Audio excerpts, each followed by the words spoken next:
Shalom, saudaraku. Ya, sukacita. Amin. Pada tanggal 2 bulan 10 2022 saya akan menyampaikan satu yang cukup penting mengenai rahasia firman Tuhan. Saya beri judul detik-detik menjelang rapture dan pengungsian. Saudaraku, nanti ada beberapa poin atau kejadian penting yang harus terjadi dan digenapi sebelum rapture dan pengungsian itu. Jadi di Wahyu pasal 12 itu baik rapture itu yang diangkat, kemudian yang diungsikan Beogo, kemudian yang tertinggal itu kejadiannya adalah sesaat. Saudaraku, nah detik-detik menjelang rapture dan pengungsian itu ada kejadian-kejadian besar yang harus kita ketahui. Yang pertama, saudaraku, kejadian penting yang harus terjadi dan digenapi sebelum rapture atau harpazo itu ditulis dalam kitab Wahyu pasal 12 ayat yang kelima. Sebelum pengungsian itu Wahyu pasal 12 ayat 6 dan ayat 14, dan juga mereka yang tertinggal itu Wahyu pasal 12 ayat yang ke-17. Itu semuanya terjadi bareng, saudaraku. Jadi ketika ada yang diangkat, saat itu pula ada yang diungsikan, dan saat itu pula di dunia ini terjadilah masa yang disebut masa antikris. Nah, sebelum itu ada beberapa poin kejadian penting yang harus terjadi dan digenapi sebelum baik rapture maupun pengungsian itu terjadi, saudaraku. Apa beberapa poin yang penting yang harus kita ketahui? Ini yang pertama, bahwa kegerakan kuda putih atau penjangkauan Israel sudah terjadi, dan pemeteraian terhadap bangsa Israel sudah terjadi. Jadi pemeteraian terhadap bangsa Israel, kegerakan kuda putih sudah terlaksana. Itu sebelum ada rapture, saudaraku. Hal penting yang harus kita ketahui. Sebelum ada pengangkatan itu apa yang terjadi? Poin pertama itu kegerakan kuda putih menjangkau bangsa Israel sudah terjadi dan berhasil memeteraikan sejumlah bangsa Israel yang ditetapkan oleh Tuhan. Wahyu pasal 7 ayat 4 itu hasilnya nanti 144.000 dari suku keturunan Israel itu nanti dimeteraikan. Ini kejadian yang pertama yang harus kita ketahui sebelum rapture. Kemudian yang kedua, kejadian penting yang semua orang bakal tahu, saudaraku. Jadi yang di sini saya sampaikan kepada saudara ini kejadian yang semua orang bakal tahu. Saudaraku, ini yang kedua, poin yang kedua sebelum terjadinya rapture, pengangkatan, itu ada perang besar yang mengakibatkan 1/4 penduduk bumi mati. Ini ditulis dalam kitab Wahyu pasal 6 ayat yang ke-7 dan ke-8. Jadi sebelum ada perang besar yang memakan 1/4 penduduk bumi, rapture itu belum akan terjadi, pengungsian belum akan terjadi, masa antikris juga belum akan terjadi.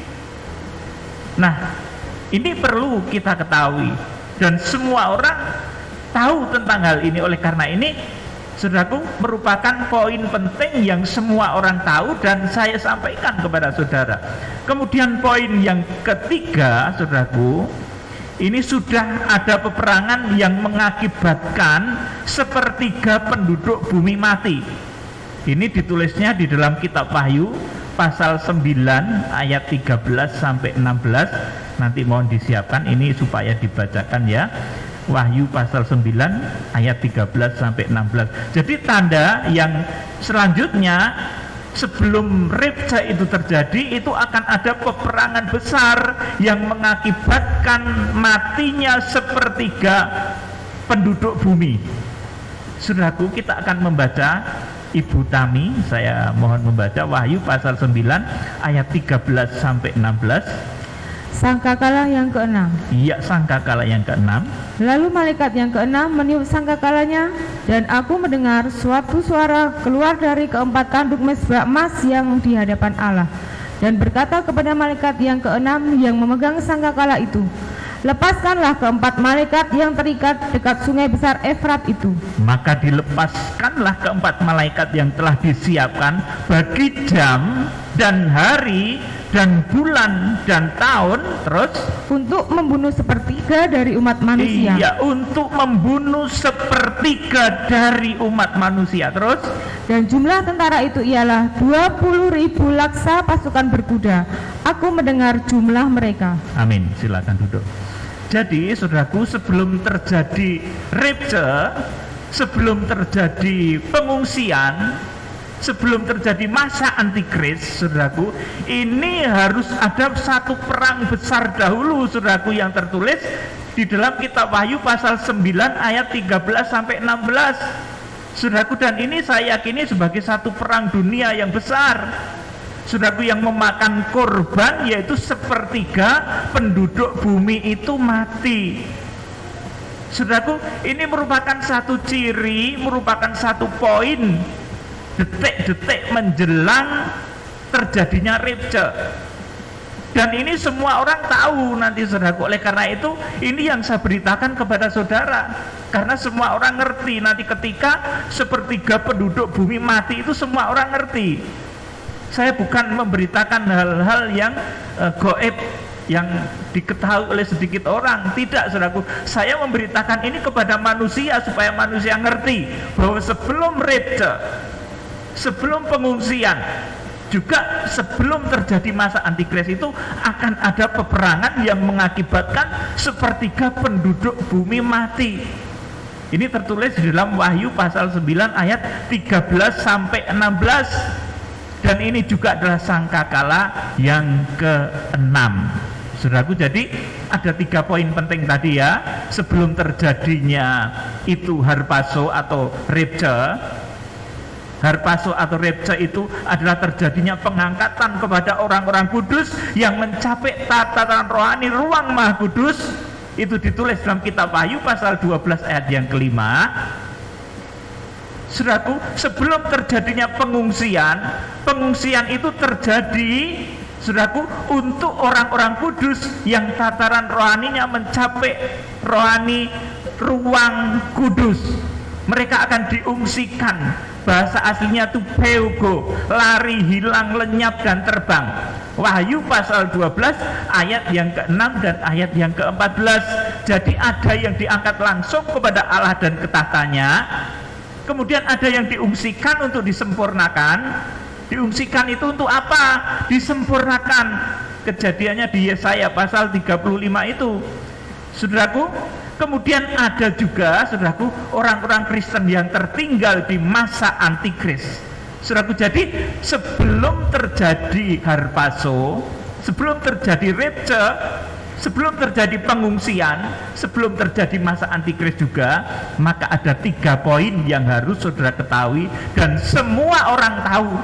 Sekali lagi, berita ini saya beritakan kepada manusia, bukan kepada makhluk gaib, supaya manusia ngerti urutan detail kronologis kitab Wahyu, supaya tidak terombang-ambingkan lagi dengan ajaran-ajaran nenek-nenek tua. Dikatakan seperti itu, supaya tidak terombang-ambingkan lagi dengan ajaran-ajaran yang tidak benar. Saudaraku, jadi 3 poin yang terjadi sebelum, saudaraku, terjadinya pengangkatan atau rapture. Ini pertama, bahwa kegerakan penjangkauan terhadap Israel, kegerakan penjangkauan terhadap Israel, penginjilan terhadap Israel, atau kegerakan kuda putih sudah terjadi. Kemudian tanda yang kedua sebelum terjadinya rapture itu, saudaraku, ini ada peperangan besar yang mengakibatkan 1/4 penduduk bumi mati. Wahyu pasal 6 ayat 7 dan 8. Kemudian tanda yang ketiga, saudaraku, ada perang yang lebih besar lagi yang akan mengakibatkan 1/3 penduduk bumi mati. dan itu melibatkan 200 juta tentara. Jadi sebelum ada 3 perkara ini, saudaraku, rapture itu nggak akan terjadi, pengangkatan itu nggak akan terjadi, pengungsian juga belum akan terjadi.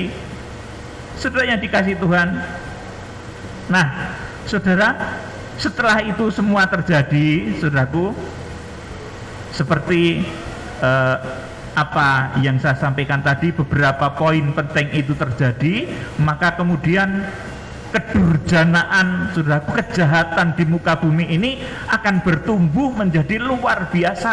Penindasan, perbudakan akan terjadi semakin luar biasa. Nah, kemudian kitab suci menuliskan bahwa setelah itu pelataran bait Allah secara jasmani, saudaraku, ini yang konon mau dibangun, saudaraku. Bait Allah secara jasmani itu konon mau dibangun. Sekarang sudah dipersiapkan lembu merah yang sempurna. Katanya lembu merah itu sudah dipersiapkan, sudah ada. Kemudian perkakas bait suci juga sudah mulai dikumpulkan, dipersiapkan. Kemudian imam-imam Lewi yang berdarah Lewi juga sudah dipersiapkan. Saudaraku, nah setelah 3 tanda tadi terpenuhi, yaitu terjadinya kegerakan Buddha Putih, terjadinya pemeteraian, kemudian terjadinya perang yang memakan korban 1/4 penduduk bumi, kemudian terjadi lagi perang yang lebih besar memakan korban 1/3 penduduk bumi, maka kondisi bumi, kondisi manusia nanti akan semakin saudaraku, mengalami kejahatan yang luar biasa. Pemimpin-pemimpin dunia akan semakin brutal, saudaraku, di mana setelah itu dikatakan bahwa pelataran bait Allah secara jasmani yang konon mau dibangun, bait Allah yang ketiga itu, saudaraku, suatu ketika nanti akan dikuasai oleh pembinasa keji, saudaraku. Nah, detik-detik itulah detik-detik nanti ketika rapture itu terjadi, ketika pembinasa keji itu mulai menguasai pelataran bait suci Allah, bahkan menguasai bait suci Allah, saudaraku, maka saudaraku, saat-saat itulah detik-detik harpaso, detik-detik pengangkatan, detik-detik rapture itu akan terjadi. Saudara, kita akan membaca di dalam Matius pasal 24 ayat yang ke-15 sampai 28. Ibu Tami bacakan Matius 24 ayat yang ke-15. Siksaan berat dan Mesias-Mesias palsu. Iya, siksaan berat dan Mesias-Mesias palsu. Terus, jadi apabila kamu melihat pembinasa keji berdiri di tempat kudus, menurut firman yang disampaikan oleh Nabi Daniel, para pembaca hendaknya memperhatikannya. Amin. Sampai di sini dulu, duduk dulu, silakan duduk. Jadi apabila kamu melihat pembinasa keji berdiri di tempat kudus menurut firman yang disampaikan oleh Nabi Daniel, kapan pembinasa keji berdiri di tempat kudus ini? Saudaraku, di sini diterangkan kemudian menurut firman yang disampaikan oleh Nabi Daniel, para pembaca hendaklah memperhatikan. Ini artinya pembinasa keji yang terjadi di akhir zaman. Saudaraku, itulah munculnya antikris yang lamanya adalah 3,5 tahun. Kalau Daniel pasal 9 ayat 27 dikatakan itu pertengahan 7 masa. Pada pertengahan 7 masa itu muncullah si pembinasa keji ini. Saudaraku, jadi yang dimaksud Matius pasal 24 ayat yang ke-15, jadi apabila kamu melihat pembinasa keji berdiri di tempat kudus, itu bukan waktu bait suci itu dirobohkan, ya saudaraku. Bait suci pernah dirobohkan pada tahun 70 Masehi oleh Jenderal Titus, ya saudaraku. Itu pernah dirobohkan dan diinjak-injak, saudaraku. Bukan itu maksudnya. Karena di sini dituliskan, jadi apabila kamu melihat pembinasa keji berdiri di tempat kudus menurut firman yang disampaikan oleh Daniel. Jadi karena ini menurut firman yang disampaikan oleh Daniel, ini berbicara dari hal akhir zaman, dari 7 tahun terakhir, bukan ketika bait Allah dahulu diinjak-injak oleh Jenderal Titus, bukan. Saudaraku, Matius 24 ayat 15 ini berbicara dari hal akhir zaman, karena ini menurut firman yang disampaikan oleh Nabi Daniel. Nabi Daniel ini menubuatkan tentang terjadinya 7 tahun terakhir, dan di pertengahan 7 tahun itu, saudaraku, pembinasa keji berdiri dan menguasai pelataran bait suci. Saudaraku, ayat yang ke-16 Ibu Tami bacakan. Maka orang-orang yang di Yudea haruslah melarikan diri ke pegunungan. Amin. Ini dulu. Jadi orang-orang yang di Yudea haruslah melarikan diri ke pegunungan. Ini yang mengungsi. Kalau di dalam kitab Wahyu, saudaraku, ini adalah kitab Wahyu pasal yang ke-12 ayat yang ke-6. Maka wanita itu lari ke suatu tempat yang disediakan oleh Allah selama 1260 hari lamanya. Maka wanita itu, saudaraku, lari, pego, saudaraku, lari, hilang, lenyap ke suatu tempat yang disediakan oleh Allah selama 1260 hari lamanya. Ini yang mengungsi. Saudaraku, kemudian ayat 17 Ibu Tami bacakan lagi. Orang yang sedang di peranginan di atas rumah, janganlah ia turun untuk mengambil barang-barang dari rumahnya. Amin.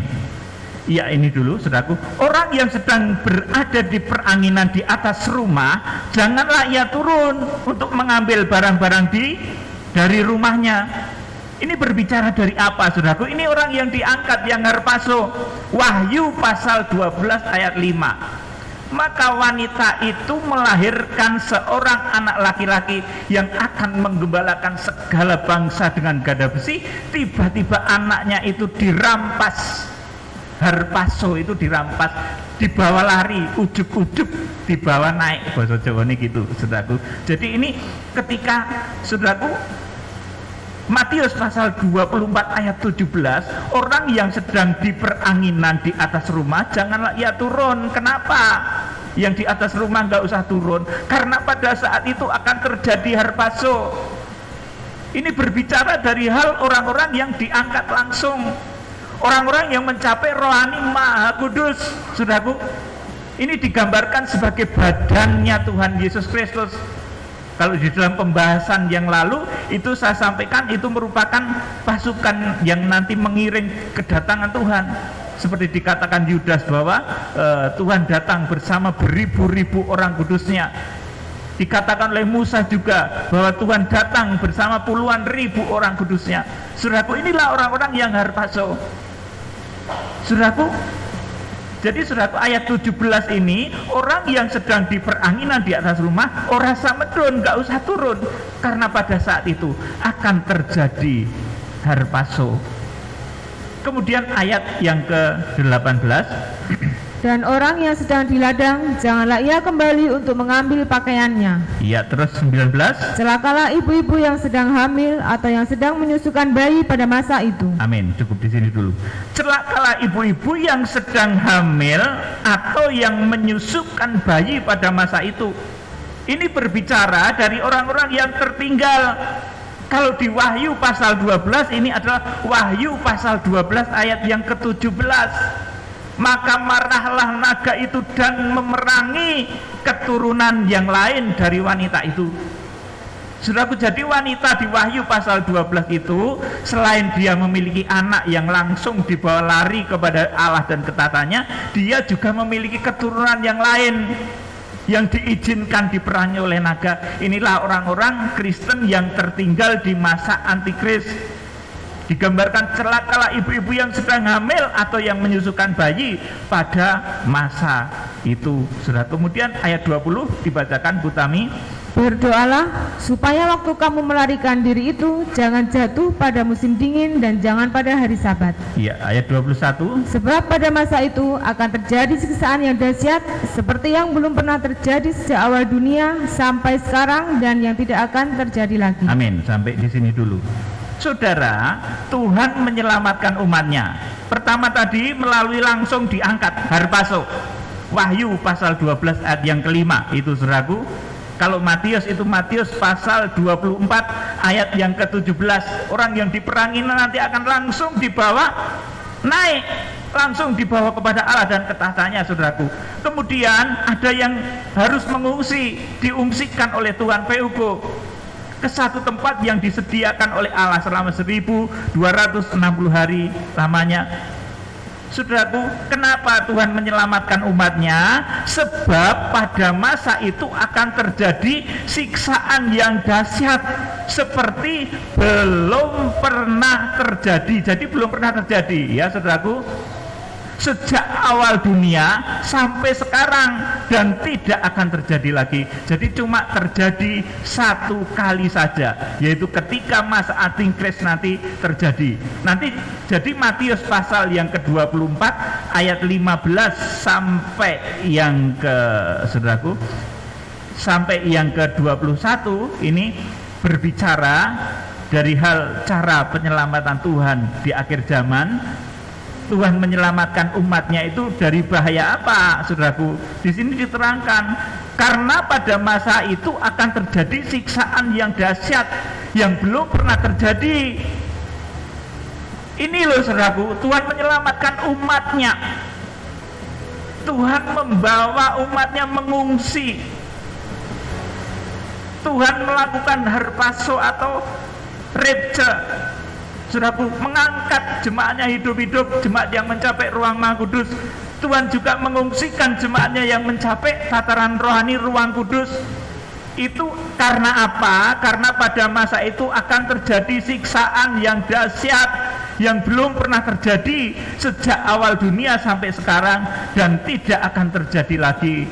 Jadi saudaraku, terjadinya rapture, terjadinya harpazo, saudaraku, kemudian terjadinya pengungsian atau Peugo, itu saudaraku terjadi karena Tuhan menyelamatkan umatnya dari bahaya apa? Dari bahaya Antikris. Jadi bukan dari bahaya banjir, ya saudaraku. Saya tegaskan ini berulang kali, ayat Alkitab sudah menyatakan dengan jelas. Bukan dari bahaya gunung meletus atau api yang turun dari langit seperti Sodom dan Gomora. Kalau ada seperti itu, caranya lari, saudaraku, mengungsi biasa. Saudaraku, juga bukan dari bahaya mungkin tsunami, tidak, saudaraku. Tetapi yang terjadi pada masa itu sehingga Tuhan menyelamatkan umatnya dengan dahsyat, itu karena pada saat itu akan terjadi siksaan yang dahsyat seperti yang belum pernah terjadi sejak awal dunia. Jadi belum pernah terjadi. Tapi nanti ketika masa Antikris itu terjadi, maka siksaan yang dahsyat itu akan terjadi. Itulah sebabnya Tuhan menyelamatkan umatnya dengan cara harpazo atau rapture. Itulah sebabnya Tuhan menyelamatkan umatnya dengan cara mengungsi atau Peugo. Saudaraku yang dikasihi Tuhan, ayat yang ke-23 langsung dibacakan. Pada waktu itu, jika orang berkata kepada kamu, lihat, Mesias ada di sini, atau Mesias ada di sana, jangan kamu percaya. Ya, terus? Sebab Mesias-Mesias palsu dan nabi-nabi palsu akan muncul, dan mereka akan mengadakan tanda-tanda yang dahsyat dan mujizat-mujizat, sehingga sekiranya mungkin mereka menyesatkan orang-orang pilihan juga. Camkanlah, aku sudah mengatakannya terlebih dahulu kepadamu. Terus? Jadi, apabila orang berkata kepadamu, lihat, ia ada di padang gurun, janganlah kamu pergi ke situ, atau lihat, ia ada di dalam bilik, janganlah kamu percaya. Amin, saudaraku. Pada saat itu akan muncul Mesias palsu, nabi-nabi palsu yang akan mengatakan bahwa Tuhan Yesus itu datangnya di sana, di satu padang gurun. Misalnya di padang gurun Gobi atau padang gurun Sahara, begitu, saudaraku. Tuhan Yesus di satu bilik sana, bilik yang disucikan seseorang mungkin, saudaraku. Tidak seperti itu, saudaraku. Sebab Mesias palsu akan muncul dan mereka akan mengadakan tanda-tanda yang dahsyat. Saudaraku yang dikasihi Tuhan, jadi Mesias palsu itu mereka nanti akan mengatakan bahwa Tuhan Yesus datang di suatu tempat. Saudara, ini hal-hal detik-detik menjelang harpazo itu terjadi suasana yang begitu genting, saudaraku. Jadi pemeterian Israel sudah terjadi, perang dunia yang besar yang memakan korban 1/4 penduduk bumi terjadi, ada lagi perang yang lebih besar lagi yang memakan korban sepertiga penduduk bumi, itu juga sudah terjadi.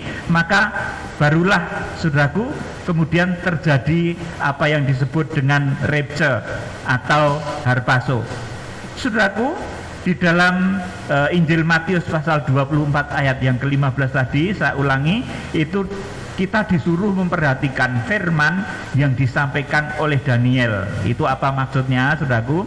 Bahwa Matius pasal 24 ayat 15 itu artinya menunjuk keadaan kepada akhir zaman. 7 tahun masa kelaparan akhir zaman, di mana di akhir zaman itu akan terjadi 7 tahun masa kelaparan atau kesusahan. Dan di pertengahan 7 tahun itu muncul pembinasa keji, Daniel 9 ayat 27. Jadi saudaraku, Matius pasal yang ke-12, Matius pasal 24 ayat yang ke-15 itu, saudaraku, bukan menunjuk kepada runtuhnya bait Allah oleh Jenderal Titus, saudaraku, pada tahun 70 Masehi. Bukan itu, saudaraku. Di zaman itu tidak ada siksaan yang seperti digambarkan dalam Matius pasal 24 tadi, saudaraku. Zaman Titus itu belum ada siksaan seperti itu. Maka jelas apa yang dimaksud dalam Matius pasal 24 itu adalah menceritakan keadaan akhir zaman, bukan menceritakan ketika bait Allah diinjak-injak oleh Jenderal Titus yang dirobohkan sekitar tahun 70 Masehi. Bukan itu yang diceritakan Injil Matius pasal 24 itu, saudaraku. Ini berbicara tentang akhir zaman. Kita baca lagi Matius 24 ayat 21. Sebab pada masa itu akan terjadi siksaan yang dahsyat seperti yang belum pernah terjadi sejak awal dunia. Belum pernah terjadi. Terus sejak awal dunia sampai sekarang, dan yang tidak akan pernah terjadi lagi. Iya, belum pernah terjadi sejak awal dunia sampai sekarang, dan tidak akan terjadi lagi. Sudah ketika Jenderal Titus belum ada penyiksaan yang sifatnya sedemikian. Kalau waktu itu ada penyiksaan yang sedemikian rupa, pastilah akhir zaman sudah terjadi waktu itu. Saudaraku, oleh karena itu dengan jelas Matius pasal 24 ini menunjuk kepada keadaan akhir zaman, di mana nanti antikris itu menguasai bait suci. Saudaraku, di mana antikris itu duduk di bait suci, bahkan menginjak-injak pelataran bait suci. Itu bukan menceritakan masa lalu, itu masa yang akan datang. Saudaraku, karena di sana dikatakan, karena pada saat itu terjadi siksaan yang dahsyat seperti belum pernah terjadi sejak awal dunia sampai sekarang, belum tahu terjadi dan tidak akan terjadi lagi. Nah, itu terjadinya nanti di masa antikris. Oleh karena itu, karena nanti itu terjadi siksaan yang dahsyat, maka Tuhan menyelamatkan umatnya dengan cara rapture atau harpazo. Itu yang ruang Maha Kudus. Kemudian yang ruang kudus diungsikan ke satu tempat atau peugo, Wahyu pasal 12 ayat yang ke-6 dan ayat yang ke-14. Dan yang kanak-kanak rohani itu tertinggal. Terjadi siksaan yang dahsyat kepada orang-orang yang tertinggal itu. Saudaraku, jadi beberapa poin yang terjadi sesaat sebelum rapture, ya saudaraku, detik-detik sebelum rapture, sebelum pengungsian, itu akan ada pemberitahuan, saudaraku. Jadi sesaat sebelum rapture, sesaat sebelum harpazo dan pengungsian, itu ada pemberitahuan. Jadi ini diberitahukan Tuhan. Yang diberitahukan oleh Tuhan itu bukan saat waktu kedatangannya, saudara perhatikan baik-baik, tetapi adalah saat kapan harpazo itu terjadi, adalah saat kapan pengungsian itu terjadi. Tuhan tidak pernah melanggar firman-Nya. Matius pasal 24 ayat 36 mengenai waktu dan masa tidak ada seorang pun yang tahu, tetapi Bapa di surga. Ketika ditanya lagi, ketika Tuhan bangkit dalam tubuh kebangkitan, murid-murid tanya lagi, saudaraku, karena murid-murid itu punya sifat yang agak ngeyel gitu ya, saudaraku. Maukah saat ini Tuhan Engkau memberitahukan kami kapan Engkau memulihkan kerajaan bagi kami? Tuhan tetap ngomong, nggak mau jawab. Engkau tidak perlu tahu waktu dan masa. yang ditetapkan Bapa menurut kehendaknya, tetapi engkau akan menerima kuasa kalau Roh Kudus turun kepadamu. Yang akan diberitakan di akhir zaman bukan waktu hari kedatangan Tuhan, tetapi yang akan diberitakan di akhir zaman itu adalah hari penyelamatan. Saudaraku, ingat baik-baik, Tuhan itu cerdas, Tuhan itu penuh hikmat. Yang diberitakan oleh Tuhan itu adalah hari keselamatan. Inilah yang ditulis di dalam kitab Wahyu pasal 10 ayat 1 sampai yang ke-6. Saudaraku, di dalam kitab Wahyu pasal 10 ayat 1 sampai 6 ini, saudaraku, ada satu rahasia yang luar biasa ya saudaraku, yang kemudian ya dibaca saja Bu Tami, Wahyu pasal 10 ayat 1 sampai 6. Kitab terbuka. Ya. Dan aku melihat seorang malaikat lain yang kuat turun dari surga, berselubungkan awan, dan pelangi ada di atas kepalanya, dan mukanya sama seperti matahari, dan kakinya bagaikan tiang api. Dalam tangannya ia memegang sebuah gulungan kitab kecil yang terbuka. Ia menginjakkan kaki kanannya di atas laut dan kaki kirinya di atas bumi. Ayat 3. Dan ia berseru dengan suara nyaring sama seperti singa yang mengaum. Dan sudah ia berseru, ketujuh guru itu memperdengarkan suaranya. Dan sesudah ketujuh guru itu selesai berbicara, aku mau menuliskannya, tetapi aku mendengar suatu suara dari surga berkata, meteraikanlah apa yang dikatakan oleh ketujuh guru itu, dan janganlah engkau menuliskannya. 5. Dan malaikat yang kulihat berdiri di atas laut dan di atas bumi, mengangkat tangan kanannya ke langit. Dan ia bersumpah demi Dia yang hidup sampai selama-lamanya, yang telah menciptakan langit dan segala isinya, dan bumi dan segala isinya, dan laut dan segala isinya, katanya, tidak akan ada penundaan lagi. Iya, amin. Silakan duduk. Tidak ada penundaan lagi.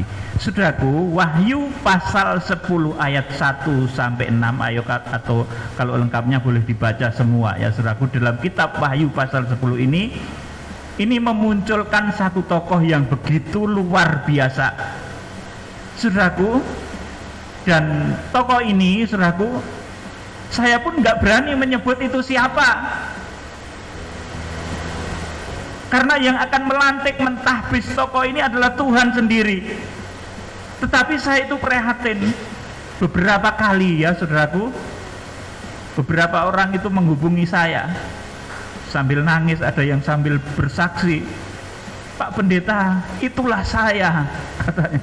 Saudaraku, itulah saya dipercaya gulungan kitab itu, saudaraku. Beberapa orang itu, saudaraku, yang seperti itu, saya itu prihatin. Lawang saya sendiri pemberita, saudaraku, pemberita kitab Wahyu, saya itu nggak berani menyebut ini siapa, karena kalau ini disebut, saudaraku, bisa menimbulkan pencobaan atas yang bersangkutan, saudaraku, dan juga atas saya yang menyebutnya kalau sampai keliru, saudaraku. Oleh karena ini nggak boleh disebut, tetapi ini yang jelas melambangkan munculnya satu tokoh yang luar biasa yang berciri turun dari surga. Artinya dia betul-betul memiliki saudaraku, perjumpaan dengan Tuhan, betul-betul ketemu Tuhan, tidak sekedar impen-impenan, saudaraku. Sekarang ini banyak orang yang bermodal impen ya saudaraku, kadang cuma penglihatan, saudaraku. Impen itu kalau dibandingkan dengan firman jauh. Dalam satu firman dikatakan antara impian dengan firman itu ibarat jerami dengan gandum, ada hubungannya tetapi jauh, saudaraku. Jadi tokoh ini, saudaraku, adalah tokoh yang betul-betul ketemu dengan Tuhan. Kemudian berselubungkan awan, dan pelangi ada di atas kepalanya, dan mukanya sama seperti matahari, dan kakinya bagaikan tiang api. Dalam tangannya ia memegang sebuah gulungan kitab kecil. Nah saudaraku, tadi yang nelpon saya, saudaraku, itu detail kronologis kitab Wahyu saja nggak ngerti, padahal kalau dia betul-betul tokoh yang dipakai oleh Tuhan di dalam Wahyu pasal 10 ini, pasti gulungan kitab ini terbuka. Rahasia Tuhan itu betul-betul terbuka, bukan lagi menjadi dongeng-dongeng nenek-nenek tua, tetapi betul-betul menjadi rema, menjadi firman yang berkuasa atas langit dan bumi. Saudaraku, Dalam tangannya, ayat 2 saya bacakan, dalam tangannya ia memegang sebuah gulungan kitab kecil yang terbuka. Nah, ini kitab yang dulunya tertutup. Di Wahyu pasal yang ke-5 itu masih tertutup. Tetapi oleh Tuhan, kitab yang tersegel itu diberikan kepada tokoh ini, saudaraku, sehingga dia memegang gulungan kitab kecil yang terbuka. Nah, yang mengaku tadi, saudaraku, itu kitab Wahyu aja nggak ngerti, langsung itu cerita tentang sangkakala, saudaraku. Ujuk-ujuk sangkakala ke-7, ujuk-ujuk meterai ke-6, saudaraku. Detail kronologisnya aja nggak ngerti, saudaraku. Nah, oleh karena itu, saudaraku, tokoh ini saya pun nggak berani menyebut siapa itu. Ini ada loh, saudaraku, yang mengaku dari berbagai negara, bahkan menjadi tokoh di Wahyu pasal 10 ini banyak yang mengaku. Dari bagian timur ada, dari Pulau Jawa ada, saudaraku, yang mengaku itu ada sebagai tokoh di Wahyu pasal 10 ini. Dari luar negeri itu juga ada. Ini prihatin saya, saudaraku. Oleh karena itu, saudaraku, dia memiliki ciri betul-betul ketemu sama Tuhan, saudaraku, turun dari surga. Kemudian, saudaraku, di dalam tangannya ia memegang sebuah gulungan kitab kecil yang terbuka. Artinya firman Tuhan itu terbuka betul-betul, saudaraku. Kemudian ayat yang ketiga dibacakan Mbak Tami, selanjutnya Bu Tami dibacakan. Dan ia berseru dengan suara nyaring sama seperti singa yang mengaum. Dan sesudah ia berseru, ketujuh guru itu memperdengarkan suaranya. Amin. Selain itu, dia juga mengerti rahasia, saudaraku, nantinya akan mengerti rahasia kapan hari Harpaso itu. Bukan hari kedatangan Tuhan, tetapi yang diberitakan oleh malaikat, oleh tokoh di Wahyu pasal 10 ini adalah hari Harpaso. Hari mana ketika manusia nanti akan rapture, akan diangkat hidup-hidup. 1 Korintus 15 ayat 51 dan selanjutnya, saudaraku, itu yang akan diberitakan oleh malaikat di Wahyu pasal 10 ini. Bukan kedatangan Tuhan, tetapi hari penyelamatan ketika manusia nanti rapture. Oleh karena itu, ini saya beri tema detik-detik menjelang rapture, detik-detik menjelang Harpaso. Itu terjadi peristiwa-peristiwa besar ini, saudaraku. Dan nanti yang akan membawa berita, saudaraku, tentang hari H, tanggal, bulan, dan tahunnya ini adalah tokoh ini, saudaraku, yang saya tidak bisa menyebut namanya, tidak berani bahkan, saudaraku, saya tidak berani menyebut namanya, karena ini atas kuasa Tuhan sendiri nanti yang akan melantik dan mentahbisnya, saudaraku. Dan dia nanti akan dipercaya mengerti hari dan saat penyelamatan, bukan hari kiamatnya loh, saudaraku, bukan hari kedatangan Tuhan. Tuhan sudah 2 kali ngomong dalam Matius pasal 24 ayat 36 tentang hari dan saat, nggak ada yang tahu. Ditanya lagi sama murid dalam Kisah Rasul, maukah engkau memulihkan kerajaan bagi kami? Tentang waktu engkau tidak perlu tahu. Tuhan nggak mau ngomong. Tetapi yang diberitakan oleh tokoh di Wahyu pasal 10 ini adalah ketika hari penyelamatan, hari Harpaso. Detik-detik nanti orang harus mempersiapkan diri untuk diangkat hidup-hidup. Detik-detik nanti orang harus mempersiapkan diri untuk diungsikan. Dan detik-detik nanti terjadinya masa antikris melanda di bumi. Saudaraku yang dikasihi Tuhan, saudaraku, ayat yang keempat dibacakan Ibu Tami. Dan sesudah ketujuh guru itu selesai berbicara, aku mau menuliskannya. Tetapi aku mendengar suatu suara dari surga berkata, meteraikanlah apa yang dikatakan oleh ketujuh guru itu, dan janganlah engkau menuliskannya. Amin. Sampai di sini.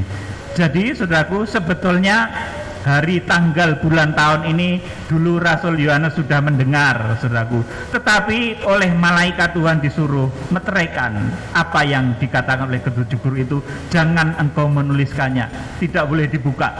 Ini nanti hanya terbuka dan bisa diketahui melalui malaikat, melalui tokoh yang bertemu dengan Tuhan ini, saudaraku, tokoh yang ditahbis oleh Tuhan ini. Saudaraku, di dalam Yesaya pasal 46 itu dikatakan sebagai, saudaraku, malaikat yang dari timur, ya, malaikat, ya, kita akan baca Yesaya pasal 46 ayat 9 sampai 11. Yesaya pasal 46 ayat 9 sampai 11. Ingatlah hal-hal yang dahulu dari sejak purbakala, bahwasanya akulah Allah dan tidak ada yang lain, akulah Allah dan tidak ada yang seperti aku. 10. Yang memberitahukan dari mulanya hal yang kemudian, dan dari zaman purbakala apa yang belum terlaksana. Yang berkata keputusanku akan sampai dan segala kehendakku akan kulaksanakan terus. Yang memanggil burung buas dari timur dan orang yang melaksanakan putusanku dari negeri yang jauh. Aku telah mengatakannya, maka aku hendak melangsungkannya. Aku telah merencanakannya, maka aku hendak melaksanakannya. Amin. Disebut juga sebagai, saudaraku, tokoh malaikat burung buas dari timur. Saudaraku, ini bahasa aslinya ayit, ya saudaraku. Ayit itu, saudara, kalau orang Israel yang nggak ngerti kalau Garuda itu, saudaraku, taunya ya ayit itu sebangsa burung buas, ya, burung buas terjemahan bebasnya itu. Tapi mereka nggak ngerti kalau burung buas itu rupanya ada burung Garuda, ada burung elang, saudaraku, dan lain sebagainya, saudaraku. Nah, oleh keyakinan saya, saudaraku, ini tokoh ini datang dari negeri kita. Oleh karena itu Indonesia berada di dalam rencana Tuhan, saudaraku. Dan tokoh inilah nanti yang akan membawa jemaatnya mempersiapkan detik-detik harpaso. Detik-detik nanti akan terjadi pengangkatan. Itu malaikat ini yang akan memberitakan. Detik-detik nanti akan terjadi pengungsian. Detik-detik nanti akan terjadi masa antikris. Ini tokoh ini yang akan memberitakan. Sekali lagi, saudara, jangan bertanya siapakah itu, pendeta manakah itu, saudaraku. Saudara jangan bertanya, saya menyebut pun tidak berani, saudaraku, karena ini, saudaraku, merupakan prerogatif Tuhan. Kalau dilanggar berbahaya, saudaraku. Tetapi nanti ketika waktunya digenapi, hal ini akan terjadi dan Indonesia penuh kemuliaan Tuhan. Kiranya Tuhan Yesus Kristus, pemimpin besar kegerakan Kitab Wahyu, memberkati kita semua.